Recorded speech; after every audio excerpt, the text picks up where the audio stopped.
Coming up on show 556, the Mercedes-Benz EQV gets its world premiere, Apple Music and Porsche do a deal, and Australia's charging network expands. Plus, how many reservations do you think VW have for the ID3? We can update the numbers. Ford have plans for battery electric vehicles. And more details on the BMW iNext, plus a new report on range anxiety. Well, good morning, good afternoon, or good evening, wherever you're listening around the world. Welcome to EV News Daily. This is your edition for Tuesday, 20th of August, 2019, and this is what you missed in the world of electric vehicles in the last 24 hours. Thank you as always to myev.com for helping to make this show. They're onto version 2 of the website already. It was over a year ago that we first heard of MyEV, and if you're a buyer, if you're a seller, these days if you're a dealer in the USA, yes, that's a whole new section.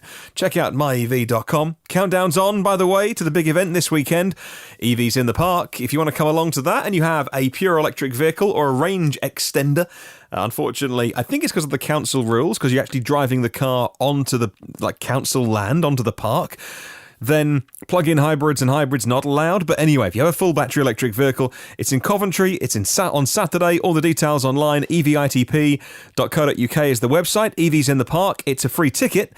If you are EV curious, come along and ask the rest of us questions. Over 350 cars are going to be there, parked in the park, if you like, and then plenty more people coming along just to see what this electric car thing is all about. Then in September, we're counting down to National Drive Electric Week, which I'm super excited about as well, but let's get this weekend out the way, and we'll talk more about that very soon.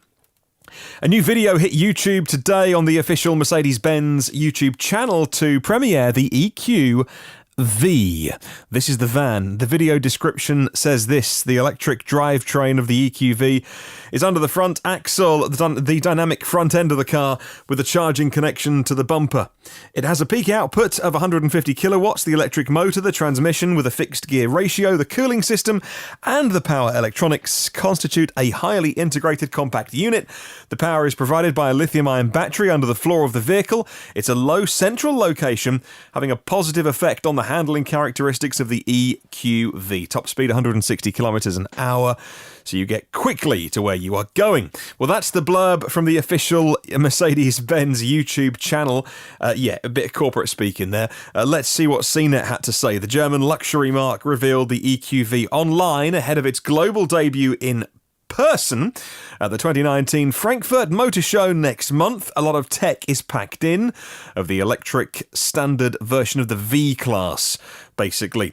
The company plans to build it in Spain alongside the fossil-gobbling cousin of that van. The design is familiar, but the EQV has a front end that we've become familiar with, says CNET. The lithium-ion battery is under the floor. It's 90 kilowatt hours. It's 201 horsepower, range of 250 miles. On the WLTP test cycle, which is more liberal than the EPA estimates, Mercedes-Benz didn't say how long it would take to charge.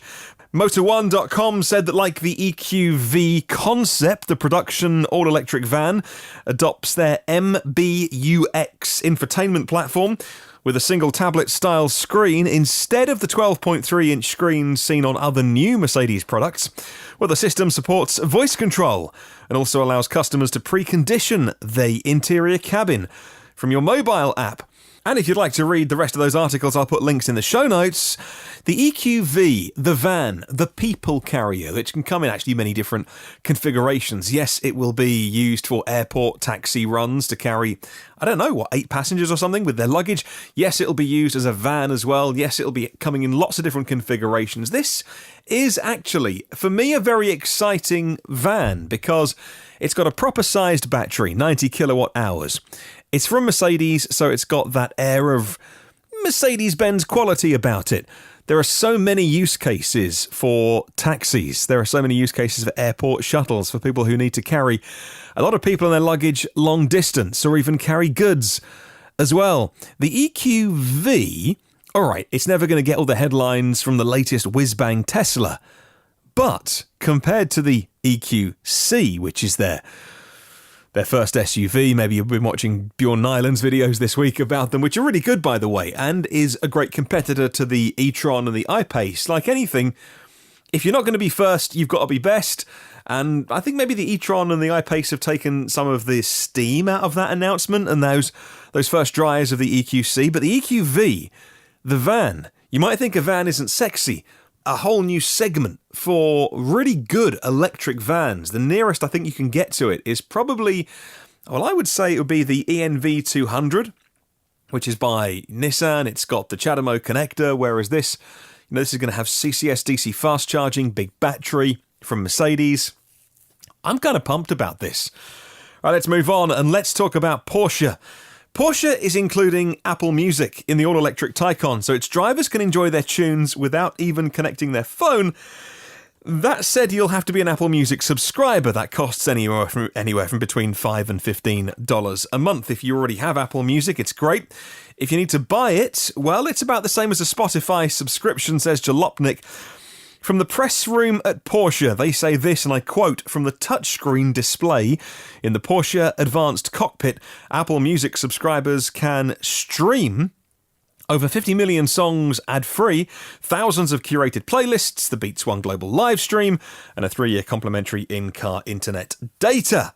This is the first ever full integration of Apple Music in any vehicle." And this kind of took me a while to get my head around, because of course lots of people have got Apple CarPlay in their vehicles, but no, this isn't Apple CarPlay. This is the phone being totally independent of the car. So even if you haven't got your phone with you, but you leave it at home, for instance, but your car, which is connected, all EVs are connected, can get to your Spotify account. This is, your Apple Music account. This is your full Apple Music in the car, and the first time it's been done. Well, according to The Verge, they said that although it's previously been possible to listen to Apple Music in cars because of CarPlay, which Porsche has had, by the way, since 2015, this is the first time Apple's music streaming service has been available as a native app on any car. Combined with the announcement that Apple's putting iTunes on Samsung TVs, the move shows how Apple is increasingly comfortable with putting its apps and services on non-Apple hardware. Making its services available on a wide range of devices will be important for the company as it shifts towards relying on service subscriptions for more of its revenue. Yes, if you've been reading the tech headlines, you'll know that the iPhone is hardly in that double-digit growth anymore, but it's the wearables and it's the subscription services that are doing the business now for Apple. And finally, at TechCrunch, well, they actually got to speak to Porsche. However, the relationship between Apple and Porsche won't end there, says the Porsche North America CEO Klaus Zellmer. Talking to TechCrunch, more than 80% of Porsche customers who are buyers there, have an iPhone. He told TechCrunch. Porsche said it will give Taycan owners 3 years of free in-car internet. But what about the 20% of Porsche owners who have Android? They aren't the priority to develop for. Clearly, there's a synergy there between people who buy Apple products and people who buy Porsches. I'll pop a link to all of those articles, The Verge, TechCrunch, Jalopnik in the show notes if you want to find out more. So we talked about Volkswagen at the beginning of the show. The ID3 has been open for reservation. Now, when I say that, this is some money that you can put down that doesn't reserve you a car, but it reserves you a place in the queue, which is a subtle difference. And how many has it had? Well, 27,000 reservations for the first launch edition of the Volkswagen ID3, according to Inside EVs. The pre-booking is how they have pitched it. It's not a reservation, it's a pre-booking. The pre-booking of the ID3 first was opened on May the 8th. The first 10,000 pre-bookings were achieved in the first 24 hours alone. That was done by May the 9th. The pace of registrations slowed. They got to the 20,000 mark in early June. Volkswagen needed more than 100 days to get to 27,000 pre-bookings. And we're now 3,000 away from that target of 30,000. Well, Volkswagen's aim was always to get to 30,000 by the Frankfurt Motor Show in September. And we guess it'll be achieved on time. Nothing extraordinary, taking into consideration the massive sales volume planned of the ID3, of course. They have got some huge volume planned for that. 30,000 really is a drop in the ocean. What do you get, though, if you are one of those first in the queue? You get the medium battery pack. So the ID3 first is the 58 kilowatt hour pack. That gives you 260 miles on WLTP. The price starts below 40,000 euros in Germany before the deduction of the subsidies available there. Comes in 4 colours, in 3 trim versions. Sadly, one of those colours isn't the camouflage, psychedelic, multi-colour thing that they keep putting photos out, which has grown on me so much now, I'd quite like one of those. I'll pop a link to Inside EVs in the show notes for you to read more. We've talked about Ford recently on the podcast. Ford plans to produce next-generation electric cars in Michigan, and those plans are now becoming more concrete. 2 pure battery electric mid-range crossovers. There's a specific segment. Mid-range crossovers are planned, one for the Ford brand and one for Lincoln, according to media reports today. Well, both models are going to be based on the new BEV platform that was announced earlier this year. It says Electrive. The 2 new BEVs have been codenamed CDX746 and CDX747. Automotive News have leaked this story. The cars are planned for 2023, going into production in Flat Rock, Michigan at the end of 2022, or maybe even the beginning of 2023, according to Automotive News. 3 sources with knowledge of Ford's plans confirmed this. The vehicles are going to be similar in size to the Ford Edge, available in Europe. I don't know about you, but we're in 2019, and we're about to open the floodgates to EVs. In many parts of the world, those floodgates have been open for a while now, thanks to Tesla. And talking about cars coming out in 2023, I can't even imagine what the world will be like in a year. What the EV market will be like in 12 months. What the used market will be like, let alone in 2 years, in 2021. In 4 years' time, this is what Ford are planning for? I can't wrap my head around that. The world is changing, well, the world of EVs, at breakneck speed. You and I are going through this, where so much is happening daily. I can literally make a daily podcast, and I'm not including all the news that I find. Let's move on to charging networks, and somewhere that's been largely forgotten about in the world of EVs is down under in Australia. Now, the National Roads and Motorists Association, the NRMA, has completed half of its planned 40 EV chargers in Australia. I think it's down the east coast, actually. Its latest location has been installed, says carsguide.com.au. The NRMA's public charging network is free for anyone with a BEV to use. However, they will implement a fee in the future if you are not a member of their organisation. Let's talk BMW. Haven't mentioned them in a couple of shows, and the iNext is on the way. Anthony Carr at Motor1.com has the lowdown on the latest news of the BMW iNext. It follows the first teaser images of the iNext released earlier this year in March, May and July. The all-electric SUV is returning in a series of new images and a video that's been published. And what this video shows is pre-production prototypes in their camouflage. Well, the test cars were produced at the company's pilot plant in the heart of their research and innovation centre. And that's going to be used for road tests and preparations before mass production begins of the iNext. BMW's main goal is to assemble the EV on the same assembly line as their fossil-gobbling counterparts. As for the iNext itself, and you're trying to imagine that in your mind's eye, think of an all-electric BMW X5. The 5th generation electric drive tech is going to be used inside it. If you are thinking of cabin room, it's going to be spacious. And yes, if you are thinking about what it will be called, it's definitely not the iNext. Based on the WLTP test cycle, they say it'll do 373 miles. That's 600 kilometres. That is stellar. If they get anywhere near that, it will be, amazing. If they do 373 miles, which remember is more than the new Raven Tesla Model S with its 100 kilowatt hour battery, well, I say 373, that is on WLTP, so EPA is always a little bit... Look, actually, it could work out the same as the Model S. Let's wait and see. The iNext will be the technology flagship of BMW, and it will have level 3 autonomous driving, which is ready to go when it's on sale in 2021. Moving on. And we will finish off with a report out today that range anxiety is a concern for company car drivers despite the growing electric vehicle infrastructure. And eagle-eyed, or should that be eagle-eared, observers of this podcast will know that I've said range anxiety maybe 3 or 4 times this year.